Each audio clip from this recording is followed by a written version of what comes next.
Bonjour à tous et bienvenue à notre nouvel épisode បាទសួស្តីទាំងអស់គ្នាសូមស្វាគមន៍មកកាន់វីដេអូថ្មីរបស់យើងចឹងនៅក្នុងថ្ងៃនេះគឺយើងនឹងសិក្សាអំពីវិញ្ញាណទាំង5ឬក៏គេហៅជាភាសាបារាំងថា les 5 sens តោះអញ្ចឹងមកខាត់ពេលយូរយើងទៅសិក្សានិងទស្សនាទាំងអស់គ្នា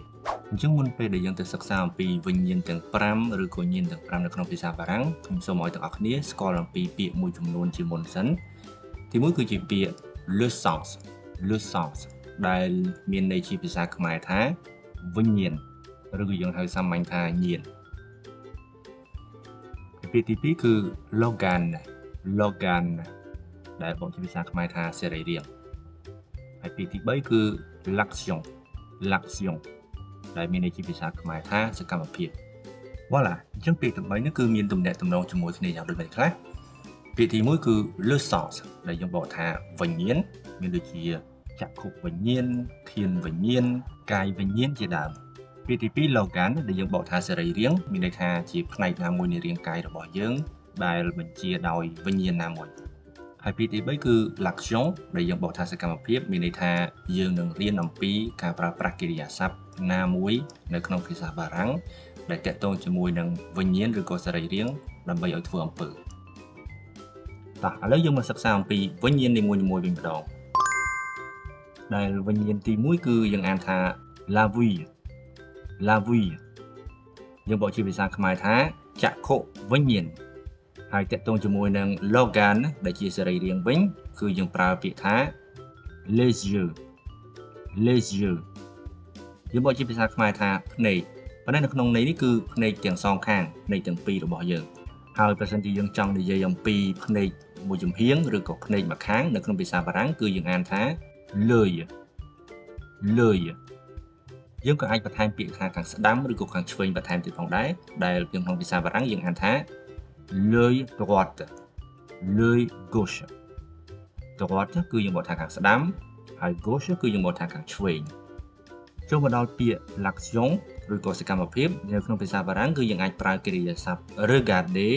ឬក៏ voir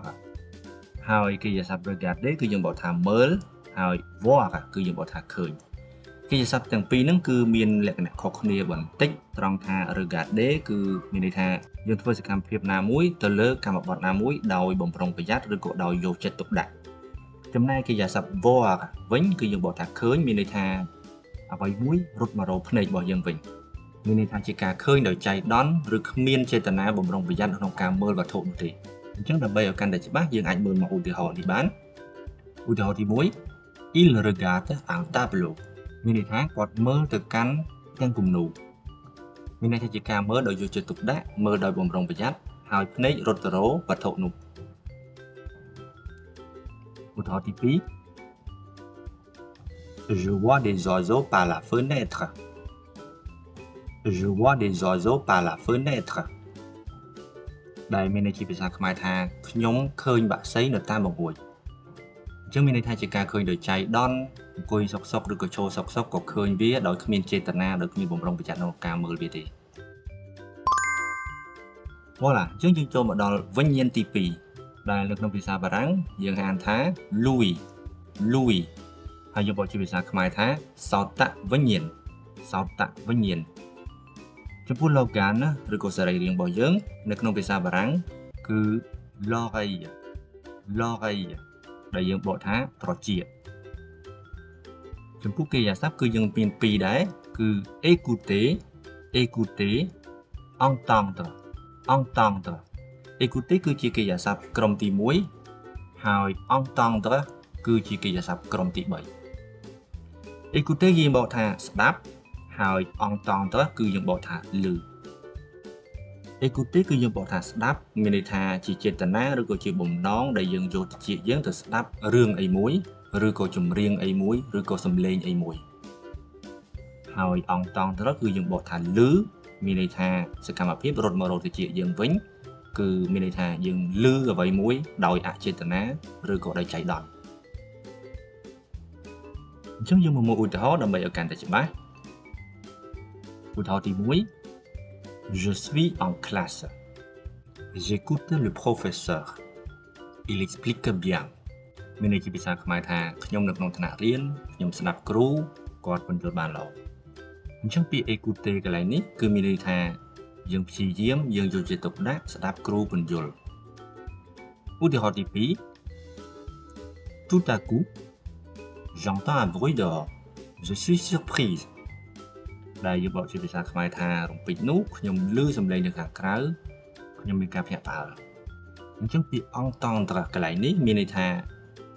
យើងអត់មានចេតនាឬក៏អត់មានបំណងទៅស្ដាប់អីផ្សេងក្រៅពីគ្រូទេគ្រាន់តែគាត់ទៅឮសូរសំឡេងពីខាងក្រៅវារត់មករកទៅជារបស់យើងក៏យើងឮហើយក៏យើងភ្ញាក់ផ្អើលតែប៉ុណ្្នឹងឯងតោះឥឡូវយើងចូលមកដល់វិញ្ញាណទី3ដែលភាសាបារាំងហៅថា l'odorat ដែលមានន័យជាភាសាខ្មែរថាឃានវិញ្ញាណហើយ logan សរីរាង្គរបស់យើងគឺវាតកតងជាមួយនឹងច្រមុះដែលភាសាបារាំងហៅថា le nez យើងបកជាភាសាខ្មែរថាច្រមុះហើយចំពោះកិរិយាសព្ទដែលយើងប្រើជាមួយនឹងច្រមុះវិញគឺ sentir វាជាកិរិយាសព្ទក្រុមទី3ដែលមានន័យជាភាសាខ្មែរថាធំក្លិនតោះឥឡូវយើងមកមើលឧទាហរណ៍ដើម្បីឲ្យកាន់តែច្បាស់ Elle sent le parfum des fleurs dans le jardin មានន័យជាភាសាខ្មែរថានាងធំក្លិនក៏អូបផ្កានៅក្នុងសួនច្បារ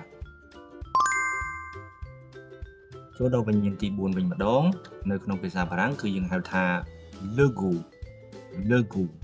ដែលមានន័យជាភាសាខ្មែរថាជីវហាវិញ្ញាណហើយតកតងជាមួយនឹងសរីរាង្គរបស់យើងវិញនៅក្នុងភាសាបារាំងគឺ la langue យើងបកជាភាសាខ្មែរថាអណ្ដាតហើយចំពោះកិរិយាសព្ទនៅក្នុងភាសាបារាំងគឺយើងមានមួយចំនួនដែរនៅក្នុងនេះគឺខ្ញុំលើកយកតែ2មកទេគឺ goûter និង déguster ដែលមានន័យជាភាសាខ្មែរថាភ្លក់រសជាតិកិរិយាសព្ទទាំងពីរនេះគឺខុសគ្នាត្រង់ goûter គឺយើងគ្រាន់តែភ្លក់ឲ្យដឹងរសជាតិ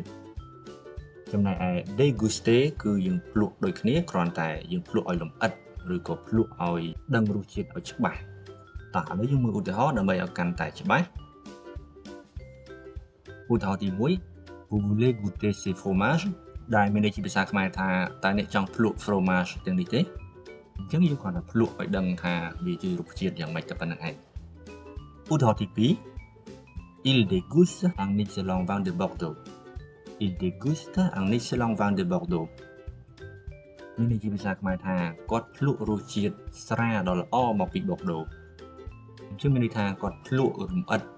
ទៅលើរសជាតិស្រាហ្នឹងអញ្ចឹងដូចអ្នកនរធ្លាប់ឃើញគេភ្លក់ស្រាគឺគេកលែងគេអីហើយហិតក្លិនក៏ដូចជាកលែងនៅក្នុងមាត់ជាដើមដើម្បីយើងដឹងរសជាតិលម្អិតតោះឥឡូវយើងចូលមកដល់វិញ្ញាណចុងក្រោយនៅក្នុងភាសាបារាំងយើងហៅថា le toucher មានន័យជាភាសាខ្មែរថាកាយវិញ្ញាណចំពោះសរីរាង្គវិញនៅក្នុងភាសាបារាំងគឺយើងអានថា la peau មានន័យជាភាសាខ្មែរថាស្បែកឬក៏ដៃជាដើមតែដៃកន្លែងនេះគឺខ្ញុំសូមបញ្ជាក់តិចថាគឺយើងមានន័យថាយើងប្រើប្រាស់ដៃដើម្បីស្ទាបឬយើងប៉ះជាមួយអីមួយដើម្បីឲ្យយើងដឹងវាជាញៀនមួយអូខេប៉ុន្តែពាក្យដៃនៅក្នុងភាសាបារាំងគឺយើងមានពាក្យផ្សេងចំពោះកិរិយាសព្ទវិញគឺយើងប្រើកិរិយាសព្ទក្រុមទី1ដែរគឺយើងអានថា toucher ដូចជាមួយនឹង diem ដែរដែលយើងបកថាកាន់ស្ទាបឬក៏ប៉ះអីជាដើមតោះឥឡូវយើងមកមើលឧទាហរណ៍បន្ថែម